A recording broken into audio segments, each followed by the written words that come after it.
The Parrot by Guy de Maupassant. 1.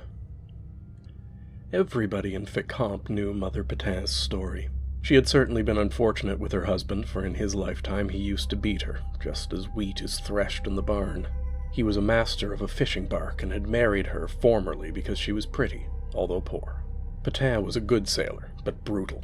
He used to frequent Father Aubin's inn, where he would usually drink 4 or 5 glasses of brandy, on lucky days 8 or 10 glasses and even more according to his mood. The brandy was served to the customers by Father Aubin's daughter, a pleasing brunette who attracted people to the house only by her pretty face, for nothing had ever been gossiped about her. Pétain, when he entered the inn, would be satisfied to look at her and to compliment her politely and respectfully. After he had had his first glass of brandy, he would already find her much nicer. At the second he would wink. At the third he would say, "If you were only willing, Mademoiselle Désirée," without ever finishing his sentence. At the fourth he would try to hold her back by her skirt in order to kiss her. And when he went as high as 10, it was Father Aubin who brought him the remaining drinks. The old innkeeper, who knew all the tricks of the trade, made Désirée walk about between the tables in order to increase the consumption of drinks. And Désirée, who was a worthy daughter of Father Aubin, flitted around among the benches and joked with them, her lips smiling and her eyes sparkling. Pétain got so well accustomed to Désirée's face that he thought of it even while at sea, when throwing out his nets, in storms or in calms, on moonlit or dark evenings. He thought of her while holding the tiller in the stern of his boat, while his 4 companions were slumbering with their heads on their arms. He always saw her, smiling, pouring out the yellow brandy with a peculiar shoulder movement, and then exclaiming as she turned away, "There, now are you satisfied?" He saw her so much in his mind's eye that he was overcome by an irresistible desire to marry her, and not being able to hold out any longer, he asked for her hand. He was rich, owned his own vessel, his nets, and a little house at the foot of the hill on the retinue, whereas Father Aubin had nothing. The marriage was therefore eagerly agreed upon, and the wedding took place as soon as possible, as both parties were desirous for the affair to be concluded as early as convenient. 3 days after the wedding, Pétain could no longer understand how he had ever imagined Désirée to be different from other women. What a fool he had been to encumber himself with a penniless creature who had undoubtedly inveigled him with some drug which she had put in his brandy. He would curse all day long, break his pipe with his teeth, and maul his crew.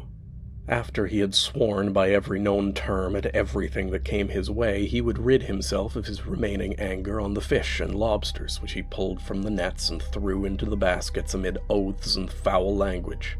When he returned home, he would find his wife, Father Aubin's daughter, within reach of his mouth and hand, and it was not long before he treated her like the lowest creature in the world. As she listened calmly, accustomed to paternal violence, he grew exasperated at her quiet, and one evening he beat her. Then life at his home became unbearable. For 10 years, the principal topic of conversation on the retinue was about the beatings that Pétain gave his wife and his manner of cursing at her for the least thing. He could, indeed, curse with a richness of vocabulary and a roundness of tone unequaled by other men in Fécamp. As soon as his ship was sighted at the entrance of the harbor returning from the fishing expedition, every one awaited the first volley he would hurl from the bridge as soon as he perceived his wife's white cap. Standing at the stern, he would steer, his eye fixed on the bows and on the sail, and, notwithstanding the difficulty of the narrow passage and the height of the turbulent waves, he would search among the watching women and try to recognize his wife, Father Aubin's daughter, the wretch. Then, as soon as he saw her, notwithstanding the noise of the wind and the waves, he would let loose upon her with such power and volubility that everyone would laugh, although they pitied her greatly.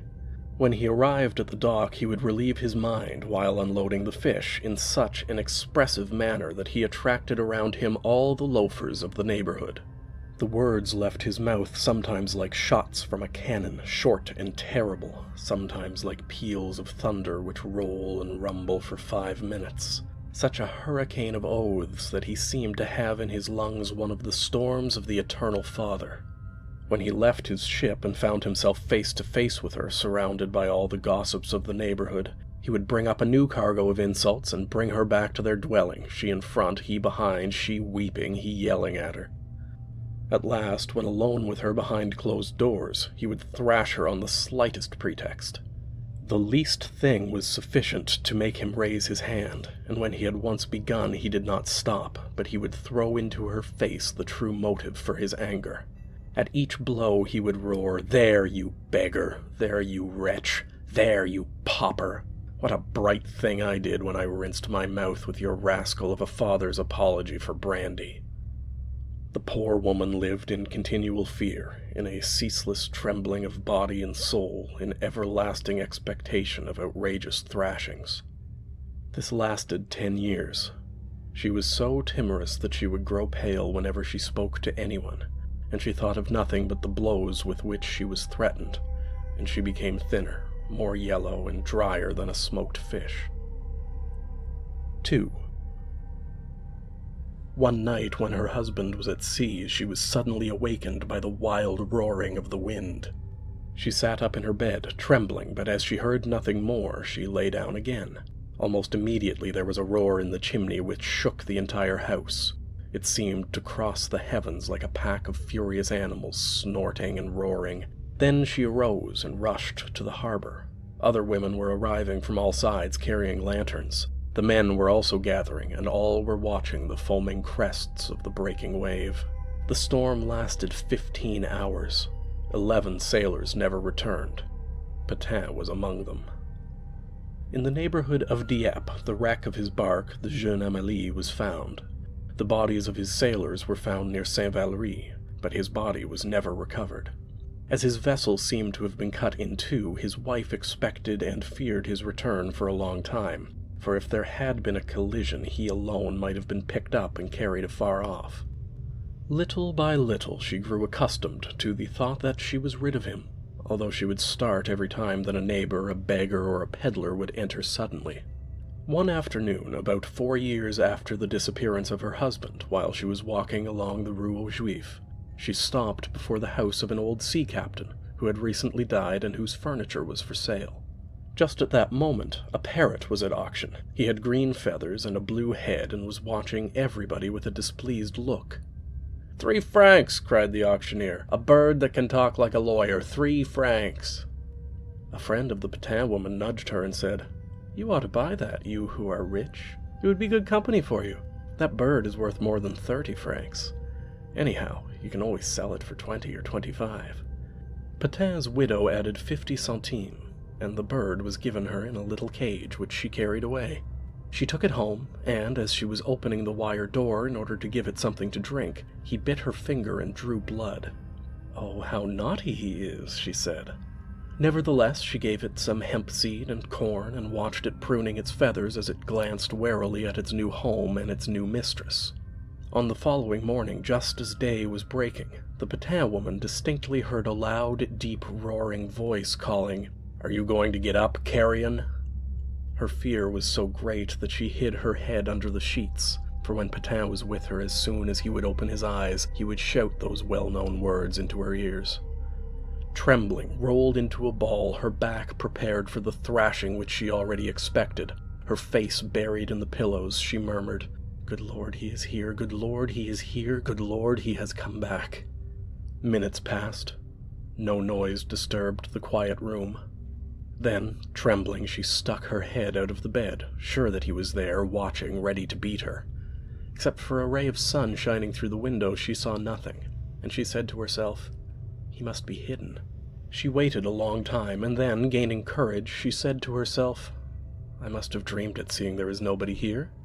A little reassured, she closed her eyes, when from quite near a furious voice, the thunderous voice of the drowned man, could be heard crying, "Say, when in the name of all that's holy are you going to get up, you b—" She jumped out of bed, moved by obedience, by the passive obedience of a woman accustomed to blows and who still remembers and always will remember that voice. She said, "Here I am, Pétain, what do you want?"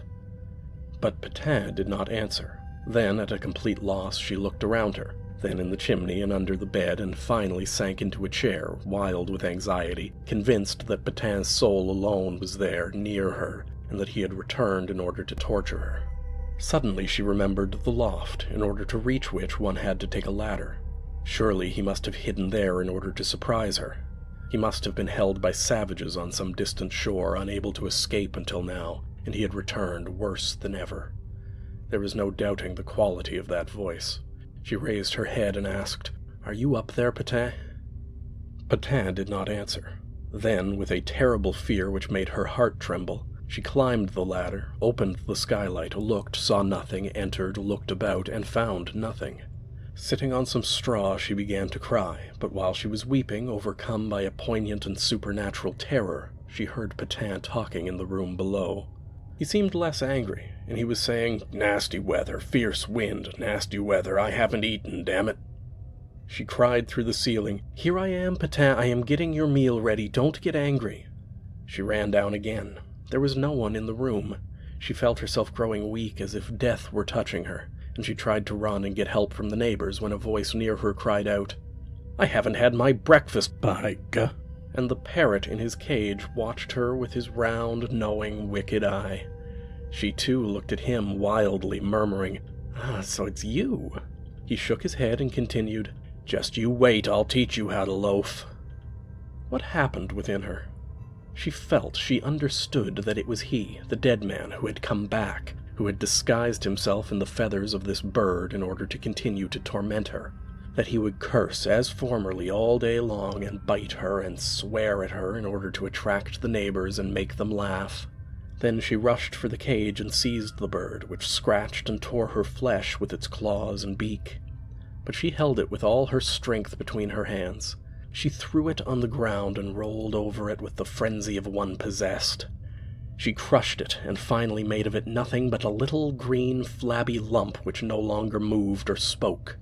Then she wrapped it in a cloth, as in a shroud, and she went out in her nightgown, barefoot.